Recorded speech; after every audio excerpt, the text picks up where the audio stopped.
y es que más de 902.000 electores de todo el país formarán parte de los organismos electorales subalternos en los comicios del próximo 21 de noviembre. Así lo han indicado representantes del Consejo Nacional Electoral durante la auditoría del software para la elección en este organismo.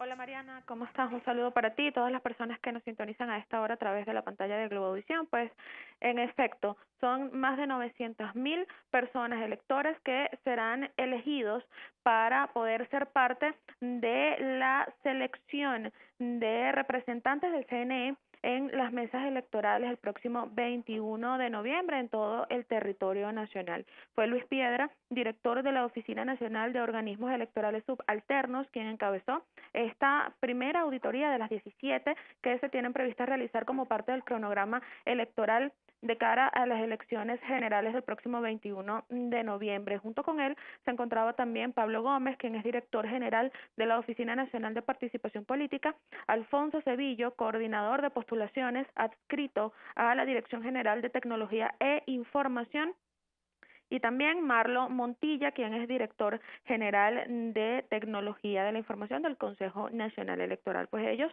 fueron los encargados de ofrecer detalles de cómo se realizaría esta auditoría al software de selección de las personas que serán parte del Consejo Nacional Electoral durante los comicios del 21 de noviembre. Esta auditoría está establecida en la Ley Orgánica de Procesos Electorales y la selección está prevista, se realiza el próximo 7 de julio. Pues el día de hoy el encuentro entre representantes del Consejo Nacional Electoral fue con representantes de organizaciones con fines políticos, específicamente las 42 que van a participar en las elecciones del próximo 21 de noviembre. Pues estos representantes estaban allí y pues pudieron presentar sus inquietudes ante esta jornada, esta auditoría que se realizó en la sede principal del Consejo Nacional Electoral. Se tiene previsto, como te indicaba, el próximo 7 de julio, la semana que viene, estas personas entreguen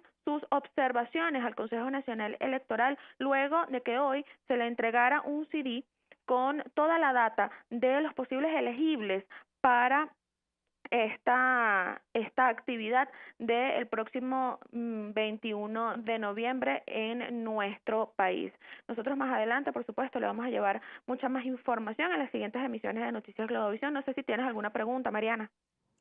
No, Michelle, agradecida por tu reporte a esta hora, bastante completo, la información que has obtenido hoy en el Consejo Nacional Electoral. Nosotros vamos a avanzar porque también tenemos información del presidente del Consejo Nacional Electoral, Pedro Calzadilla, quien ha visitado este miércoles el estado Carabobo para verificar el funcionamiento de los puntos de inscripción. Nos encontramos en Valencia, como les decía, en uno de los puntos de registro, uno de los 43 puntos de registro que existen en el estado.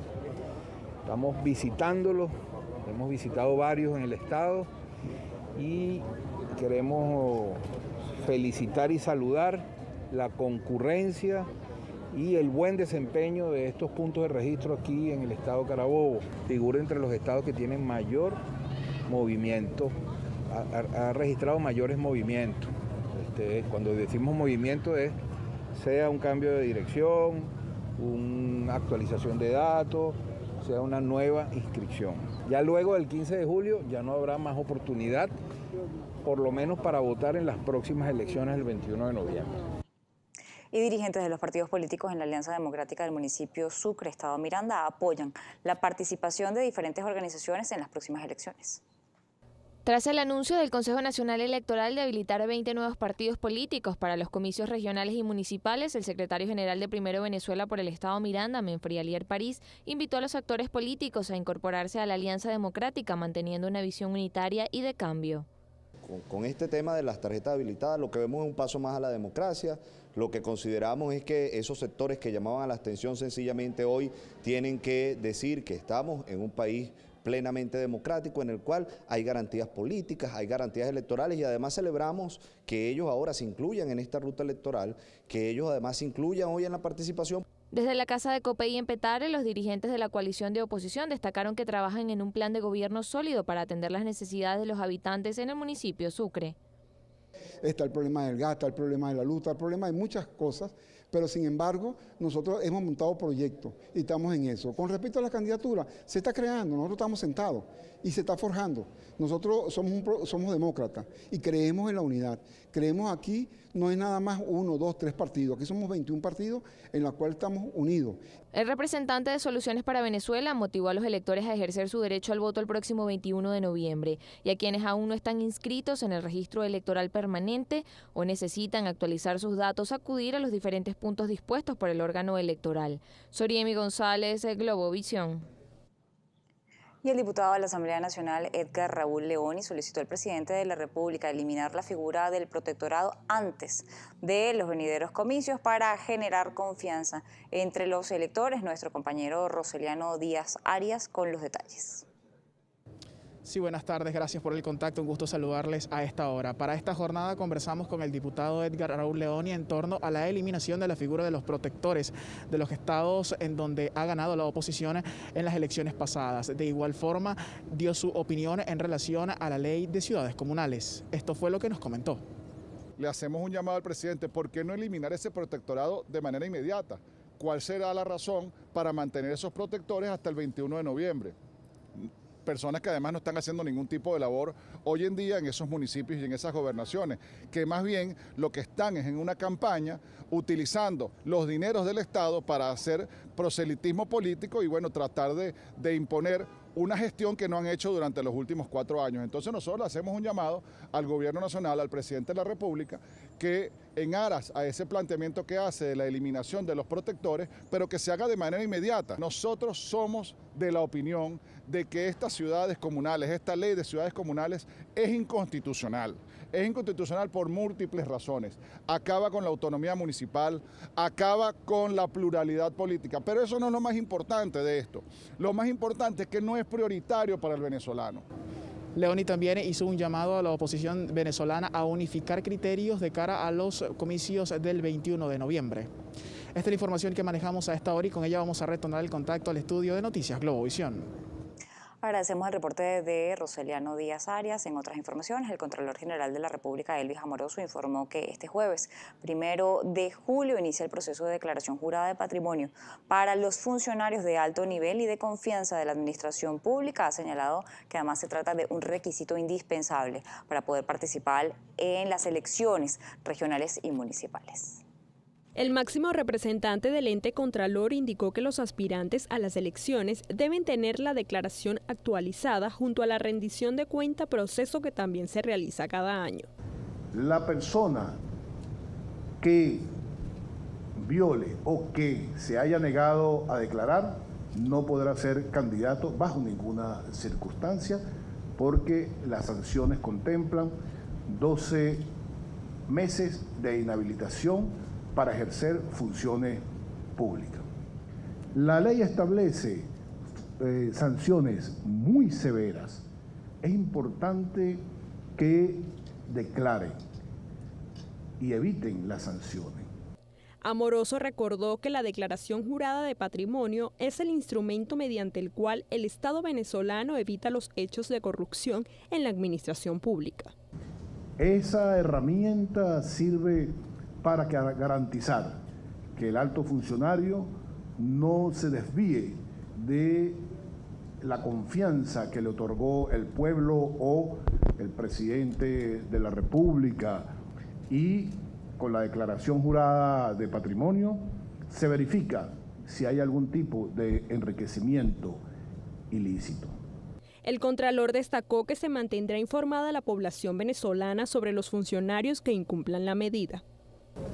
Altos funcionarios y personas de confianza de la administración pública que están obligados a realizar la declaración jurada de patrimonio lo podrán realizar desde el 1 hasta el 31 de julio del presente año a través de la página web del organismo. Milady Travieso, Globovisión. Representantes de la Alianza Nacional Todos por la Educación denunciaron la precariedad del sistema educativo, la cual señalan se ha agudizado en medio de la pandemia. Exhortan al defensor del pueblo, Alfredo Ruiz, a velar por este derecho humano. Ante la sede de la Defensoría del Pueblo consignaron un documento con el detalle de las violaciones al derecho de la educación en Venezuela y la exigencia de políticas públicas que reviertan la situación.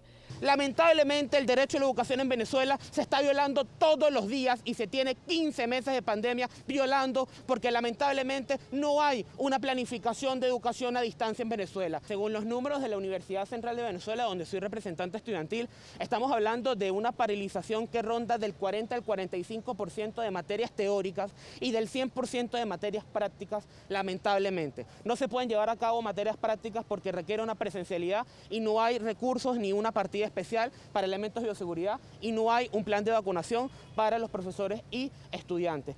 Resaltaron que es responsabilidad del Estado garantizar el derecho a la educación en todos los niveles. En Venezuela hay todos unos preceptos constitucionales que hablan de una educación no solamente de gratuidad, sino de calidad, de una educación plural, de una educación democrática. Y hoy en Venezuela lo que menos estamos viendo es educación de calidad, lamentablemente. Nosotros desde la Alianza Todos por la Educación hoy denunciamos, por ejemplo, la paralización de la educación rural en Venezuela. Rechazamos que la educación rural en Venezuela haya sido paralizada por el gobierno de Nicolás Maduro Moros y lamentablemente lo que hoy estén respondiendo a esa paralización sea la guerrilla del ELN, de la FARC, del EPL, que opera en las zonas rurales. Los voceros aseguraron que están de acuerdo con el posible regreso a las aulas, pero proponen sea de forma semipresencial, siempre y cuando se garantice el cumplimiento de un plan de vacunación adecuado al gremio educativo y se garanticen mejoras salariales. Dichas declaraciones se dan cuando el país está próximo a cerrar su segundo año escolar en medio de la pandemia del COVID-19, el cual para muchos además ha estado signado por la desmotivación. Fabiana Ortega, Globovisión. El diputado de la Asamblea Nacional, Bernabé Gutiérrez, sostuvo que la oposición debe trabajar en función de tener un candidato único en cada estado para las próximas elecciones del 21 de noviembre.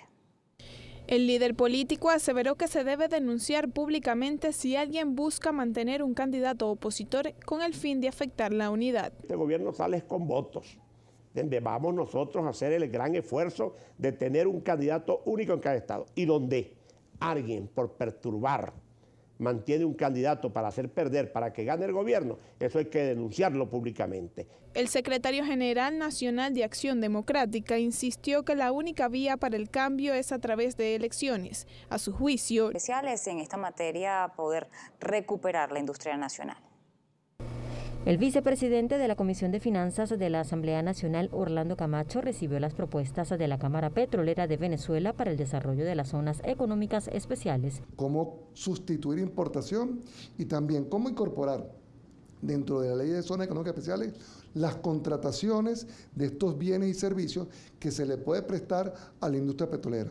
Y detalló que está dirigida a insertar la producción nacional en la realización de partes y piezas como soporte de insumos de logística y almacenamiento para la industria petrolera. Nosotros vemos más, por ejemplo, una producción de gas, no es vender gas, sino transformarla en plástico. La petroquímica mayormente es plástico. Entonces, en la medida que nosotros demos ciertas libertades, como la comercialización de productos, como el manejo de las contrataciones, como las libertades operativas, aún teniendo la rectoría del Estado, en ese sentido la confianza puede fluir más. Por su parte, el presidente de la Cámara Petrolera de Venezuela, Reinaldo Quintero, destacó la necesidad de incrementar la producción nacional de bienes y servicios para transformarla en materia prima. Además, agregó que las zonas económicas especiales deben estar acompañadas con sus ventajas geográficas. La Cámara Petrolera de Venezuela además destacó que es importante activar estos mecanismos de participación ciudadana para poder recuperar la industria petrolera con el trabajo en conjunto del sector público y el sector privado. Giselle Quintana, Globovisión. Y el gobierno venezolano ha enviado un lote de 20.000 dosis de vacunas contra el COVID-19 del laboratorio chino Sinopharm a la isla de Antigua y Barbuda, iniciativa que surge en el marco del acuerdo bilateral establecido en el Banco del ALBA y la línea aérea Conviasa. Las unidades de la fórmula han sido recibidas en el Aeropuerto Internacional Saint John's, en las Antillas Menores. El presidente del Banco del Alba, Raúl Licausi, informó que las 20.000 dosis del antídoto contra el COVID-19 beneficiarán al 40% de la población en la isla caribeña. Las jornadas de distribución han sido coordinadas por el ALBA y el Tratado de Comercio de los Pueblos de la coalición que integra los países aliados de la doctrina bolivariana. Y la vacuna Abdala es un experimento biológico, así lo ha considerado el presidente de la Federación Médica Venezolana, Douglas León Natera, por lo que ha alertado a la población sobre inoculizarse con este producto cubano. Las declaraciones del dirigente gremial fueron en respuesta a la vicepresidenta Delcy Rodríguez, quien el pasado 24 de junio informó sobre la llegada a Venezuela de un primer lote de vacunas Abdala. Recordemos que la funcionaria omitió dar cifras sobre el cargamento y sostuvo que dichas vacunas tienen una eficiencia contra el COVID-19 del 92%. Por su parte, el vocero del gremio médico explicó que el tema de las vacunas es tratado entre los científicos de forma abierta por especialistas en virología, epidemiología, infectología y sanitarias, entre otros profesionales. Y el presidente de la Bolsa de Valores de Caracas, Gustavo Pulido, afirmó que 70 empresas cotizan en la Bolsa de Valores en este momento. Pulido señaló que el mercado venezolano refleja mejorías comparado con años anteriores. Indicó que la figura de largo plazo desapareció en Venezuela por la falta de los créditos hipotecarios. Sobre el papel que juega la bolsa para otorgar financiamiento a las empresas, Pulido señaló que las bolsas cumplen cierto grado con esta labor, ya que las empresas han buscado a través de negociaciones de papeles comerciales su capital. El presidente de la Bolsa de Valores de Caracas destacó que el mercado de renta fija es al que acuden las empresas para buscar financiamiento productivo. Y el vicepresidente de la Federación Nacional de Ganaderos, don Luis Prado, aseguró que se les imposibilita llevar productos lácteos al mercado por las dificultades al abastecer combustible. Prado explicó que la situación con el combustible no solo arrastra con la producción, sino que también incide en la posibilidad de llevar el producto hasta el consumidor final. El vicepresidente de Fedenaga advirtió que si se mantiene el panorama, se corre el riesgo de que no haya suficientes productos lácteos en los anaqueles. Recalcó que 80% de la maquinaria utilizada en el campo venezolano necesita combustible. Agregó que no sucede lo mismo con los productos cárnicos, pues el consumo del rubro ha caído considerablemente en Venezuela por la contracción económica. Prado agregó que en el campo solo hay 100.000 productores agropecuarios y se encargan de abastecer el 100% de los productos ganaderos como queso, leche y carne. Las cifras manejadas por Fedenaga responden a la falta de seguridad personal, las invasiones en el campo y las expropiaciones enfrentadas por los ganaderos. Bien, tenemos también información que está registrada en el portal del diario El Universal. Venezolanos regresan al país desde Perú por medio del plan Vuelta a la Patria. En un vuelo de Vuelta a la Patria llegaron a Maiquetía, en el estado La Guaira, la madrugada de este miércoles. 258 venezolanos más provenientes de la ciudad de Lima, capital de Perú. Así lo ha informado el Ministerio de Relaciones Exteriores. Y este miércoles el Departamento de Comunicación de la Conferencia Episcopal Venezolana realizó el segundo encuentro virtual conjunto de obispos, sacerdotes, bajo el lema El párroco en tiempos de pandemia, esto para fortalecer el trabajo pastoral de la Iglesia. El encuentro se preparó con la finalidad de fortalecer la experiencia de la fraternidad sacramental y responder a los diferentes retos que se presentan en la actualidad ante la perspectiva de la pandemia, especialmente en la dimensión del acompañamiento y atención a los más alejados y vulnerables en la difusión del Evangelio.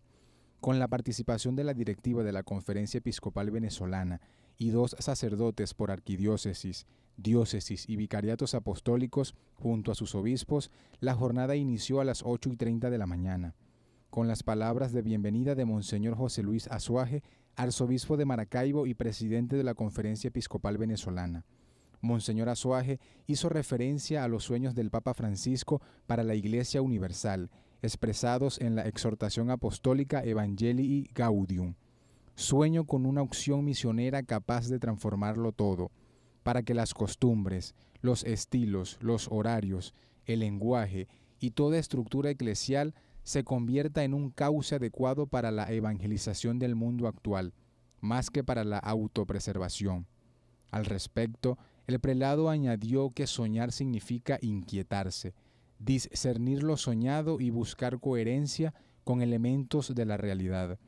En el encuentro se reflexionó sobre el gran trabajo pastoral que tiene la Iglesia en el mundo y se oró para que el camino de la evangelización continúe en tiempos de pandemia. José Alejo Benítez, Globovisión. Es momento de hacer una